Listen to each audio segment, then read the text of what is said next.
This Day in Sports History. Well, hey there, and welcome back to another edition of This Day in Sports History. It is December 10th, and on this day we had Jordan and Pippen playing hoops, but they were in different jerseys. Kareem had a career night, and John Madden got really excited about a huge hit in the NFL. That plus a few more tidbits and a non-sports fun fact about a Pixar film that nearly wasn't. Back in a sec. This episode is brought to you by the Sterling Soap Company. Listen up, Christmas is quickly approaching, and you know what would make a great stocking stuffer for everybody in your family? Sterling Soap.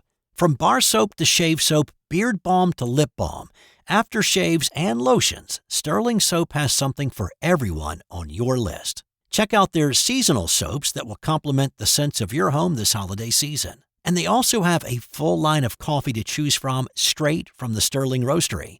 Find their full line of products at sterlingsoap.com.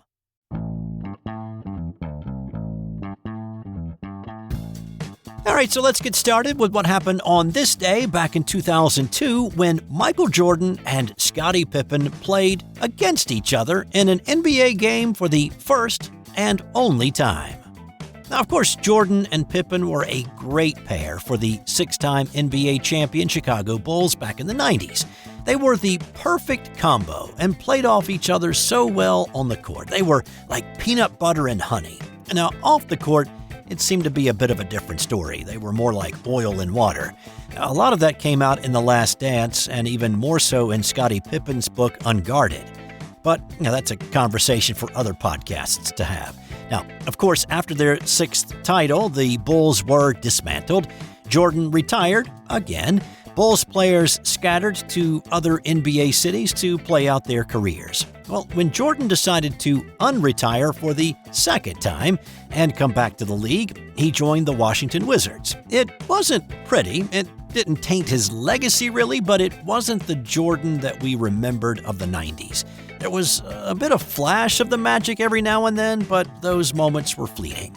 Well, Pippen went to the Rockets and then on to Portland for a 4-year run there. On this night, the two finally met up wearing different uniforms. It was a highly anticipated matchup, but it was a bit disappointing by the time the final horn sounded. Their greeting on the court prior to the tip was a bit chilly, just a fist bump and a word or two. This game was also a snoozer in the first half. The Wizards were down 17 midway through the second quarter. Jordan leads the break. Now pops from long range and got it. 2-point field goal for Michael Jordan. That did not help much. The Blazers led by 18 at half. The game didn't get much better in the second. Both Jordan and Pippen scored 14 and neither scored in the fourth quarter. Pippen's Blazers won by 19 when all was said and done. And after the game, Jordan said it was unfortunate that fans actually paid to see it. On this day in 1971, Kareem Abdul-Jabbar had his single best night as a pro. Now, Kareem was playing with the Milwaukee Bucks at this point in his career. He had converted to Islam in 1968, but had just recently begun to go by Kareem Abdul-Jabbar. Well, on this night, he scored a career-best 55 points and grabbed 17 rebounds in a 120-104 win over Boston. The Bucks were the defending NBA champs, and Kareem was coming off of his first MVP season, but statistically speaking, the 71-72 season was his best. He led the league in scoring at just under 35 points a game. Of his 10 career 50-point games, 5 of those came that season, and once again, he was named the league's MVP, his second of 6 he would win in his career. Milwaukee would not repeat as champs, however, losing to the eventual champion Los Angeles Lakers in the Western Conference Finals. On that same day in 1971, the New York Mets traded fireballer Nolan Ryan and 3 prospects to the California Angels for shortstop Jim Fregosi. Now, looking at this with a 50-plus year perspective, it's pretty obvious that this was not a good trade for the Mets. They thought they knew what they had and what they needed. So at this point, Ryan was a 24-year-old fastball pitcher with a lot of talent, but not great control. His strikeout-to-walk ratio was north of 1, but not by much. He'd hit 15 batters with wild pitches in the 71 season, and his ERA was just under 4. The Mets had given him 4 seasons, but things just didn't seem to be getting any better, and they were kind of getting tired of waiting. Fregosi was an 11-year vet and a 6-time All-Star at this point. Both teams seemed to be happy in the moment about the trade, but once the next year rolled around, maybe not so much. Ryan became the pitcher baseball people thought he would be. In 72 with the Angels, Ryan led the league in strikeouts and shutouts. He also led the league in walks and wild pitches, so he still had those control issues, but his ratios were much better. Fregosi spent just a year and a half in New York, playing mostly third base, a spot he was not overly comfortable playing. He had 15 errors in 85 games in 72, and he also was not the hitter that he'd been in California. With the passing of former Texas Rangers owner Tom Hicks this past weekend, let's go back to this day in 2000 when Hicks pulled off a huge deal and signed Alex Rodriguez to a mega 10-year, $252 million deal. It more than doubled anything in Major League Baseball at the time, and there was little precedent for it. Just a few weeks before, the Colorado Rockies had signed pitcher Mike Hampton to what was then a record deal of 8 years, $121 million. Now, the hope was that A-Rod would be able to propel the Rangers into the postseason, but in the time he was there, they finished 4th in the AL West each year. Individually, A-Rod was great. He was a 3-time All-Star, a 3-time Silver Slugger, a 2-time Golden Glover, and he was the MVP in 2003. But after year 3 of the A-Rod experience, his contract weighed too heavily on the Rangers, and he was traded to the Yankees. He opted out of the deal after just 7 years. He signed an even bigger 10-year, $275 million contract in 2008 when he re-signed with the Yankees. And by the way, neither of those deals are in the top 10 of biggest pro contracts now.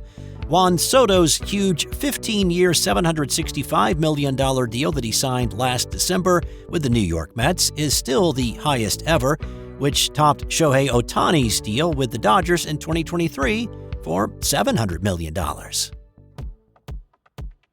On this day in 1989, it was one of the best goal line stands you will ever see or hear about on a podcast. This was a Week 14 matchup between the 9-4 New York Giants and the 10-3 Denver Broncos.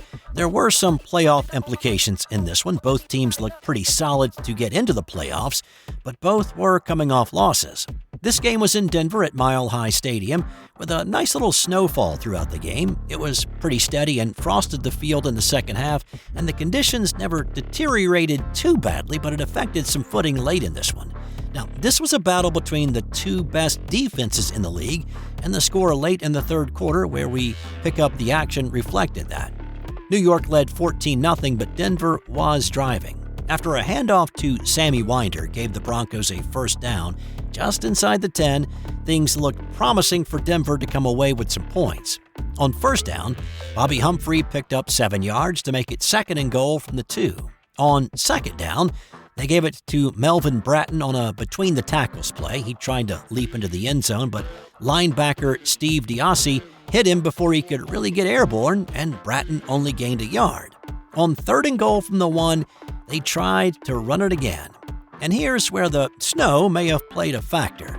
Could the Broncos' backs get to the edge and find the footing to cut to the end zone?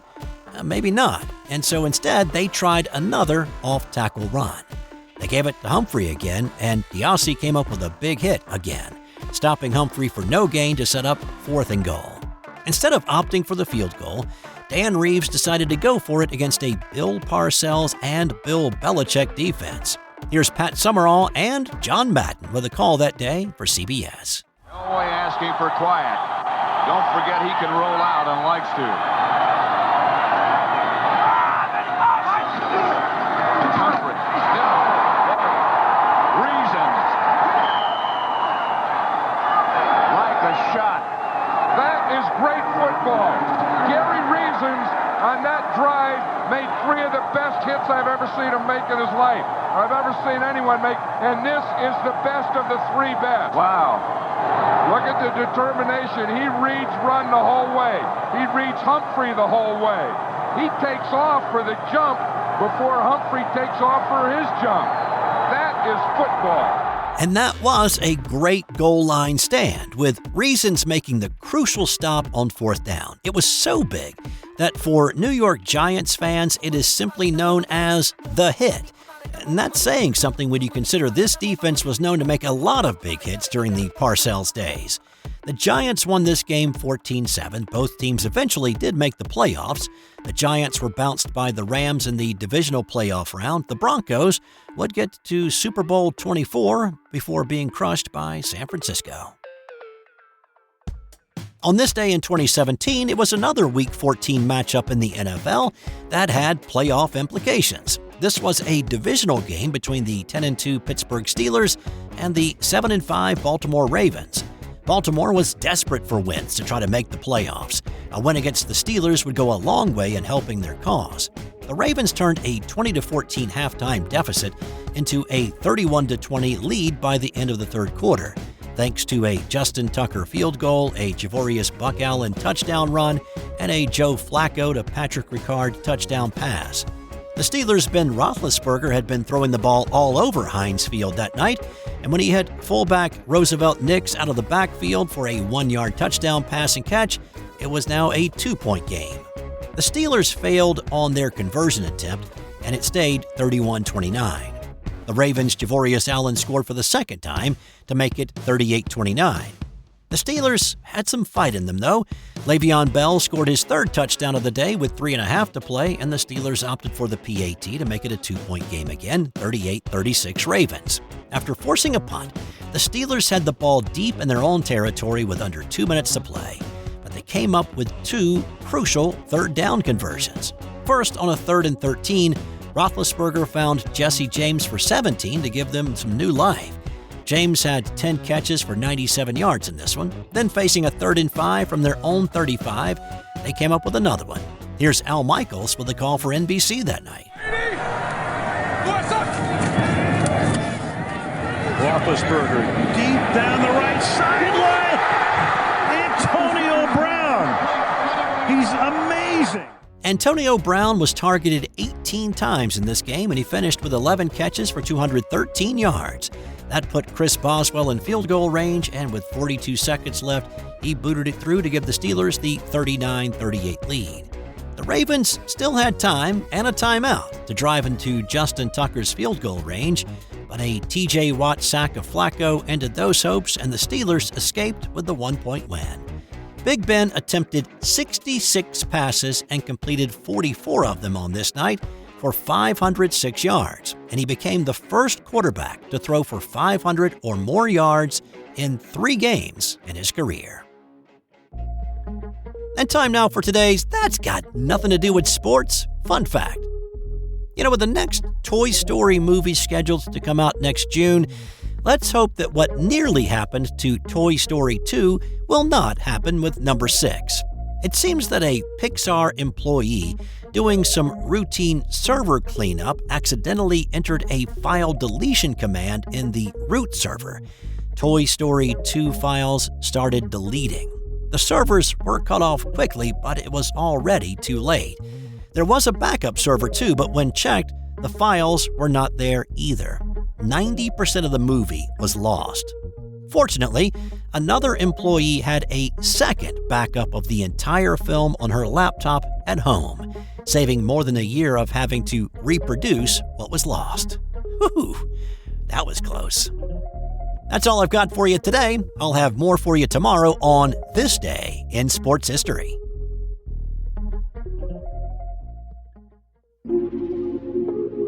This has been an original Thrive Suite production.